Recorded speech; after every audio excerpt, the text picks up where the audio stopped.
Tig Man, Nugent. Nugent, great to speak with you again. How are you? Back at you. Did you miss me? I missed you. It's been too long. Yeah. It has been too long. I'm doing so good it's stupid. How about you, Tigger? Doing great.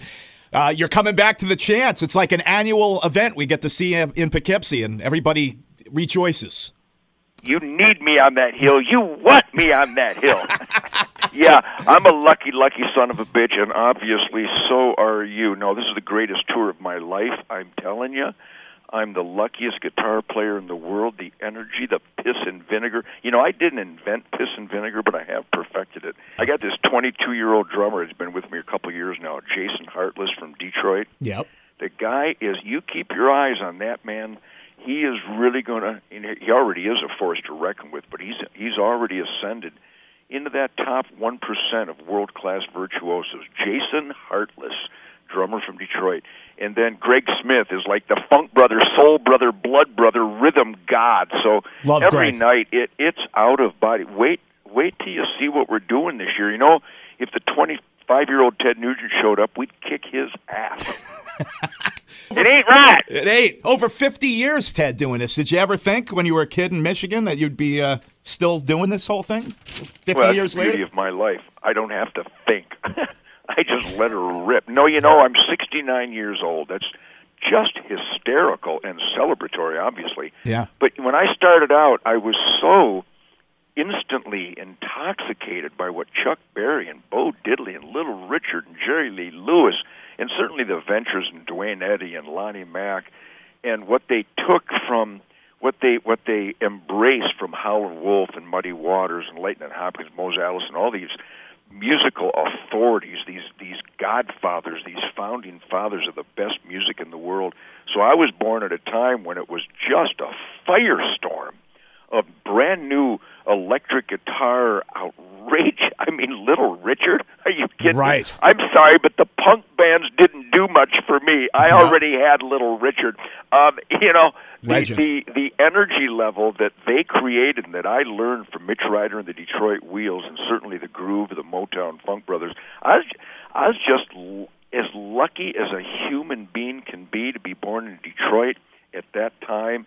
And it's unbelievable, but this is the most fun, ferocious, high-energy, tightest band in the world tour of my life. I just can't tell you enough. I think I just said everything as you possibly did. said. You absolutely did. But when you see it, if you don't dance, you're weird. Yeah.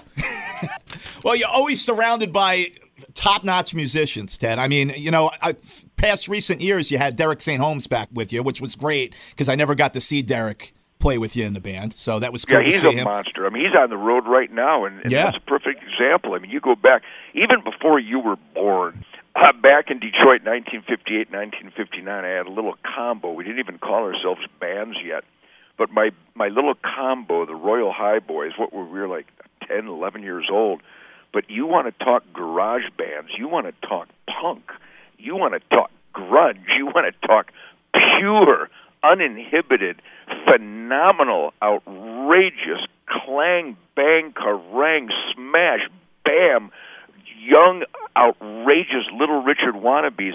And those musicians, that drummer, and then I got the Lourdes in 1960, 61. We won the Battle of the Bands, and I can name you every musician in the band. And then I started the Amboy Dukes a few years later, and I got the damn Yankees and every imaginable world-class virtuoso. I mean, Carmine Appice, Tommy Aldridge, Tommy Clefettos, Mick Brown, Cliff Davies, Rob Grange, I mean, Marco Mendoza, Barry Sparks. Right now, obviously, with Greg and Jason, it's at the highest of highs right now. And it's out of body every night. So yeah, you're lucky. That if I wasn't in my bands, I'd buy tickets to go see these sons of bitches because they're so good. Incredible musicians, Ted. I mean, like I said, you surround yourself with them all the time, with whatever the lineup is. Speaking of damn Yankees, I love damn Yankees. I mean, who didn't love damn Yankees? Will we ever see anything again? We're not getting any younger. I mean, can we see a reunion? You go to Facebook, go to my Facebook. I have tens of millions of Facebookers from all around the world. And everybody loves the music, and everybody with a brain and a heart and a soul and a conscience, and they love the attitude and the spirit. How do you not love my attitude and spirit? I'm almost like Mother Teresa with a Glock. Yeah. But anyhow, I'm always asked if the damn Yankees will get back together, and I never say never, because Tommy Shaw and Jack Blades, Michael Cardelloni, there's another example, not just world-class virtuosos, but world-class men, just great work ethic, dedicated, men, gentlemen of integrity that are there for you no matter what, musically and on a family level. So the hope and dream is alive and well, but they're so damn busy. I will not make music. I mean, I make music every day during the hunting season, but it's just me and my amp, my guitar. I won't go on the road or record during my sacred hunting season. It's my battery recharging time. It's right. my imperative soul cleansing, spiritual management time. So it's impossible to say that the damn Yankees could reunite, but I guarantee you this: if we got in a room, just like when we created the band, within seconds, killer music would erupt. Right. Guaranteed, because we all fancy ourselves like James Brown and Wilson Pickett sidemen. We know all those original rhythm and blues masterpieces, and that's what we originally jammed on, and that's what inspired the damn Yankees music, like it inspires all of our music, really, if you really examine it. Sure. And this year, Ted, Cat Scratch Fever, 30th anniversary for that album, and next year, one of my favorite live albums ever, Double Live Gonzo. Killer. You ain't kidding it. Bet. It's going to be 30 years old next year. Will you do something special for that? Maybe a re-release or something? Well, every damn gig is the most important gig in our life. Yep. Every song is the most important song in our life. Greg and Jason and I, we really love this stuff. I mean, we can't wait to get on stage.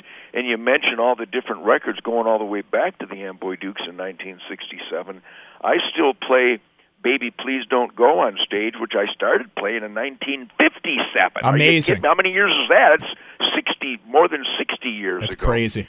So, it's a celebration, but every gig is its own, and we never forget the past because of the incredible music that my fellow musicians and I created.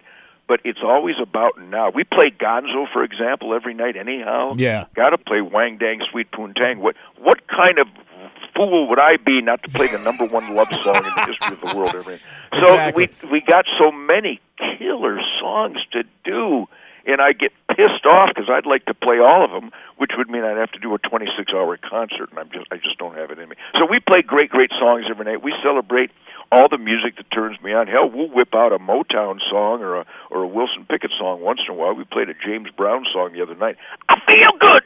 Got to na. So we're inspired by that original stuff. But the way my musical heroes inspired me, if you really are into the groove of my songs, you can hear Chuck Berry and Bo Diddley and Little Richard and James Brown and Wilson Pickett and the Funk Brothers. So we celebrate not only the inspiration, but the fact that I created these killer songs because of those guys.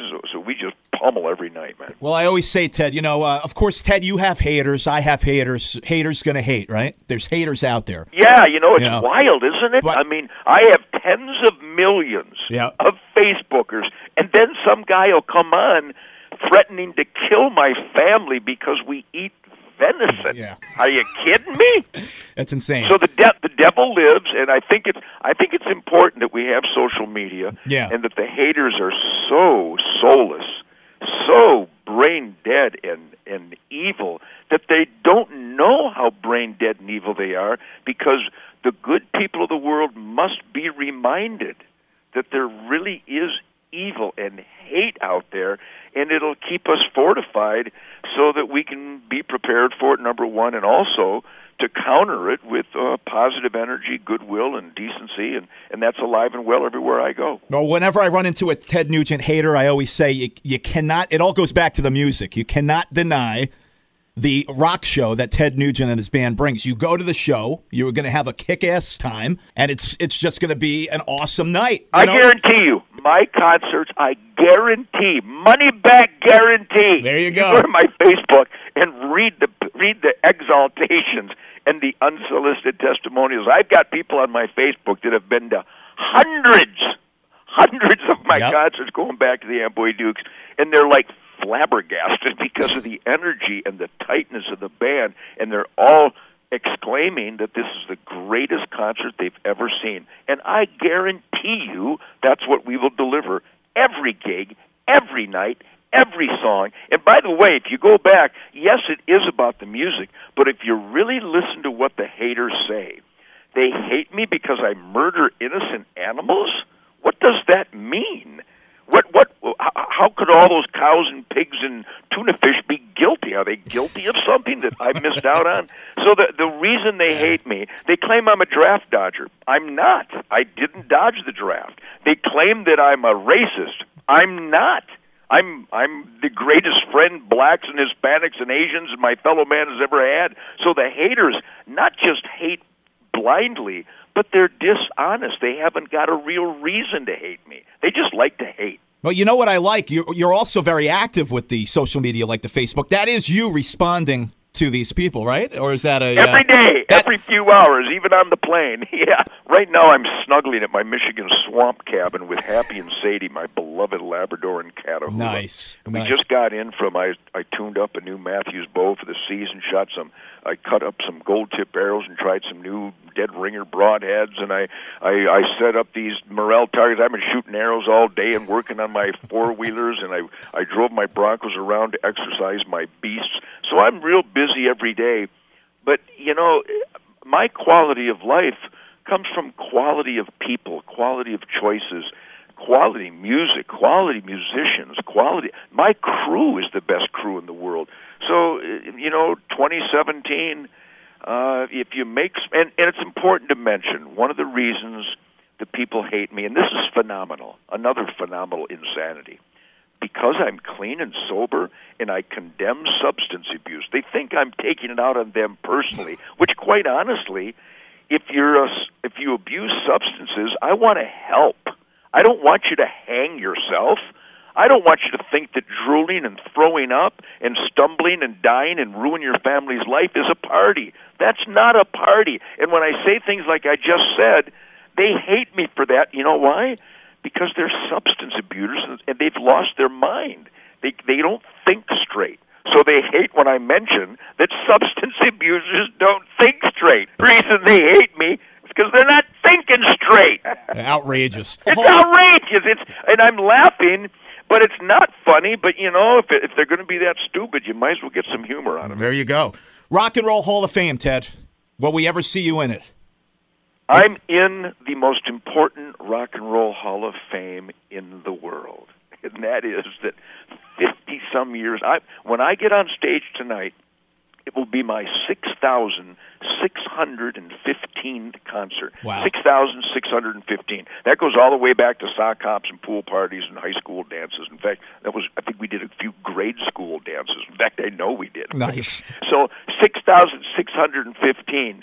That's a We the People Rock and Roll Hall of Fame. And God bless almost everybody in the Rock and Roll Hall of Fame. How the hell Patti Smith and Madonna and Grandmaster Flash and ABBA got in there?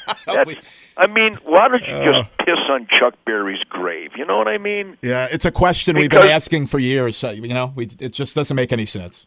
Really doesn't. It does make sense because Jan Wenner, the founder of Rolling Stone and the boss hog at Rock and Roll Hall of Fame, he hates freedom.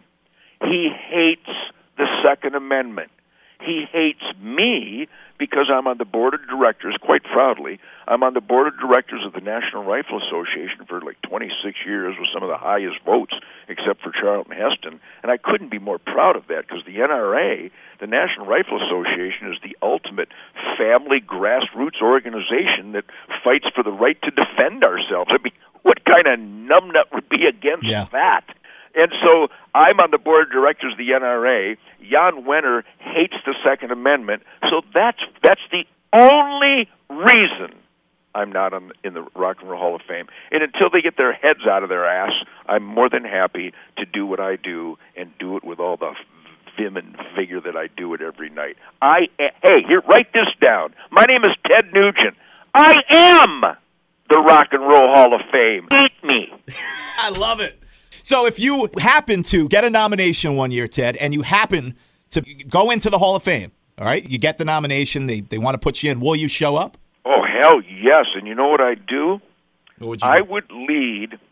You know, I've seen a lot of the ceremonies, and they're so moving. All of us that love music, how do you not just shed a tear of joy when you see Bob Seger and certainly ZZ Top and Chuck Berry and Bo Diddley and James Brown? Are you kidding me?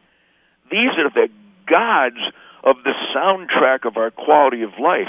But you know what I will do? What's that? I will do it. I will lead the most important moment in the history of the Rock and Roll Hall of Fame, because I will get on bended knee and I will say a prayer for Chuck Berry and Bo Diddley and Little Richard and Jerry Lee Lewis and the Ventures and James Brown and Wilson Pickett and Otis Redding and the Motown Funk Brothers and the Beatles and the Stones and the Kinks and Howlin' Wolf and Buddy Guy and B.B. King and Freddie King and Albert King. You know what I'm saying? Oh, you'll be the show stealer. Because that Rock and Roll Hall of Fame is paying tribute and homage to geniuses who gave us the ultimate soundtrack for our American dream. I'm all in, man. I'm genuinely moved, and I'm glad there is a Rock and Roll Hall of Fame. Again, I think political correctness is a self-inflicted and embarrassing scourge that someone like Patti Smith and Grandmaster Flash, Grandmaster Flash is rock and roll, and I'm a gay pirate. Oh, man. Ted Nugent, you are back at the Chance this coming Monday, August 14th. We are looking forward to it. As I said, it's like an annual event. And a few years back, you and your crew were hanging out in the parking lot, and a local guy with his barbecue joint came by and catered some barbecue. We had pulled pork and everything going on outside right in the Chance parking lot. Maybe that'll happen again on Monday. Who knows?